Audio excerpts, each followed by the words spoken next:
Meron po tayo ditong bagong arrive. Bali 10mm po yung kanyang chuck.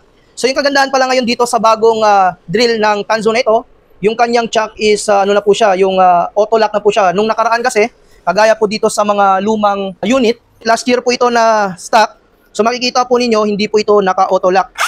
So ngayon yung bagong model na 10mm ng Tanzo po natin is talaga pong auto lock na yung kanyang chuck po dito. So yung dumating po sa atin dito is dual 10 cells. Pwede kayo dito mag-order ng 10 cells at saka 15 cells. Makikita nyo naman, naka-box type na po yan, fast charging na po siya. So depende po sa inyo kung magsi-single battery or dual battery po kayo. Meron na rin po siyang kasama dito na mga freebies, no? Yung kanyang mga accessories, drill bits para sa semento, sa bakal. Meron po siyang maliliit na screw na kasama dito. Saka may mga socket wrench po siya dito na maliliit. So brushless motor na po yan. Napaka-astig po niya. And then meron siyang single LED light dito. Same pa rin sa ating unang mga model po dito. Ayan, yung kanyang drill clutch hanggang 25. At saka meron na po itong hammer. Yan yung kagandahan dito sa ating 10mm chuck na ito. So dito sa bandang taas po niya, adjustable speed po yan.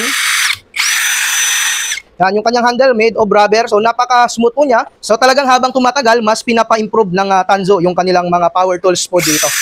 So ayan, so sa mga gusto palang mag-avail nito, pakiclick lamang yung ating yellow basket.